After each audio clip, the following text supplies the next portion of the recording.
judayam qiziqardim. Har narsani bilishni istardim. Menga bir aytsa edi o'sha payt, sadoqat, nimaga sadoqatli bo'lishimiz kerak desa, men aytgan bo'lardim, bilimga sadoqatli bo'lishimiz kerak degan bo'lardim. Xullas, meni uydagilar bu qiziqishimdan zavqlanishib, texnikumga o'qishga berishdi. Men u yerdagi rahbar bilan kelishib, radio texnologiyalari to'garagi ochishga qaror qildim. Bizning kichkinaligimizda ham do'stlar, yosh texnik ijodkorlar degan to'garaklar bo'lardi.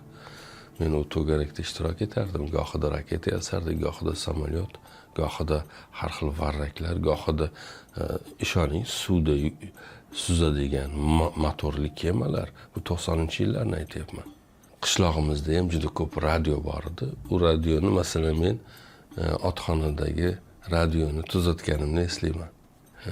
Ibod boboni radiosini tuzatib berardim. Ibod bobo evaziga menga bir kosa sho'rva berardi va qo'ylarimni o'sha yerlarda boqishga ruxsat berardi.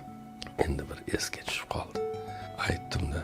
Xullas kalom qahramonimiz u yerda radio to'garagini ochadi va radio haqidagi bilimlarini, uni qanday yasalishi, qanday ishlashi haqida bilimlarini orttiradi.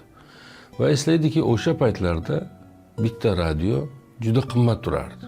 Menga o'xshagan ikkita o'qituvchini, tinmay ishlagan ikkita o'qituvchini oyligiga bor yo'g'i bitta radio berardi. Men o'ylardimki, bu xalqni qorong'ulikda ushlab turishni bir yo'li deb o'ylardim. Hech aqlim yetmasdi. Nimaga bunaqaligiga? Hamma qashshoq edi o'sha payt. Hamma bilimsiz edi. Bu qashshoqlikni, bu bilimsizlikni ketkizishni yo'li xalqni bilimli qilish edi. Unga ma'lumotlar yetishini osonlashtirish edi va bu mumkin edi. Xalqdan kim non topishga qiynalayotgan biri borib bitta o'qituvchini ikkita oyligi, endi o'sha payt o'qituvchilar eng katta oylik olgan odamlar hisoblangan bo'lsa kerak-da. Ikkita oyligi turadi. Uni kim borib oladi deb hayron qolardim deydi muallif. Xullas kalom, o'sha payt meni texnikumni tugatganimdan keyin o'qituvchilar texnikumini meni bir nomi ham eshitilmagan bir tog' qishlog'iga o'qituvchi qilib atashdi. U yerga bordim. Men bir radio yasashga urinib ko'raman. O'sha yerda İzmir shahrida deydi bir ko'cha bor edi. U ko'chada bir do'kon bor edi. Do'konda hamma tashlandiq, bashqal-tashqallar bo'ladi, eski. O'shanaqalar sotilardi. Men u yerdan borib, o'zimcha radio uchun kerak bo'ladigan narsalarni nima qildim? Qidirishni boshladim. Va topdim hammasini u yerdan. Bilasizmi? Masalan, radio o'sha payt 900 lira turk lirasi atrofida tursa, men 30 liraga unga ketadigan hamma narsani topdim deydi. Ya'ni bir radioni ishlashi uchun lozim bo'ladigan qismlar 30 lira turar ekan bor yo'g'i. Ammo uni ustiga chiroyli bir tashqi ko'rinish berib 900 lira qilib sotilishi bir zulmday.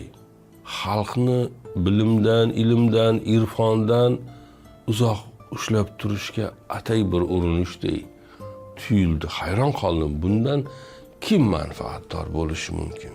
Qishloqqa qaytdim. Qishlog'imizni oqsoqoli ozgina duradgorlikdan xabari bo'lgan odam edi. Men unga yog'ochdan yasamoqchi bo'lganim radio uchun bir qutiga o'xshatib yasab berishini istadim. U ham yasadi. Bu orada men radio qismlarini bilganimcha birlashtirdim. Dedimki, shuni karnayni pastki qismiga shu simni teqizing. Oqsoqolga aytyapman. Oqsoqol teqizdi.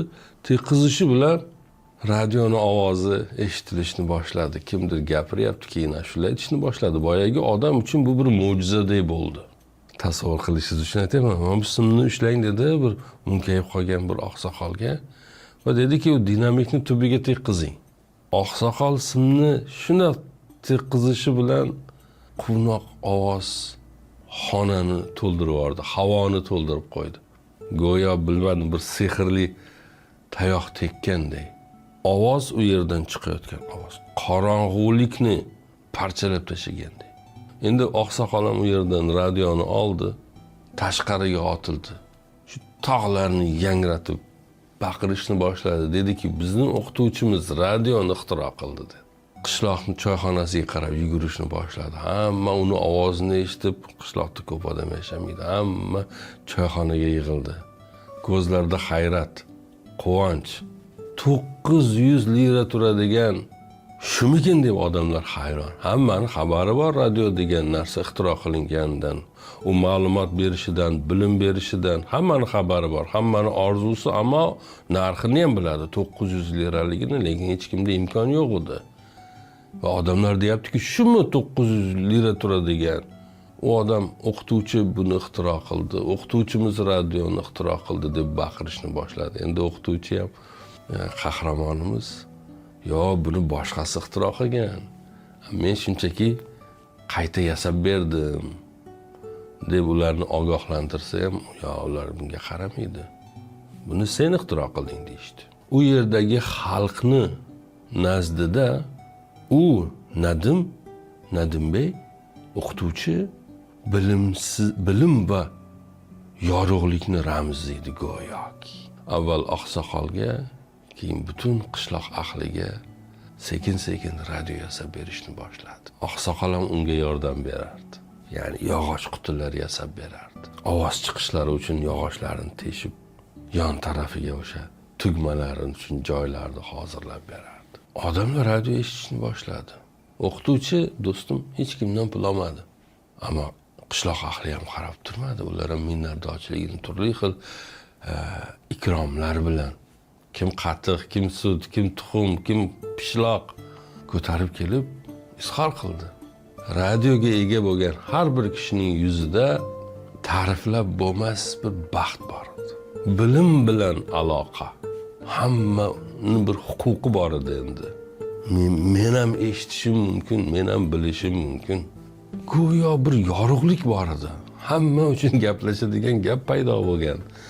Do'stlar, hozir bu narsalar sizga oddiy tuyulishi mumkin. Qo'lingizda telefon bor.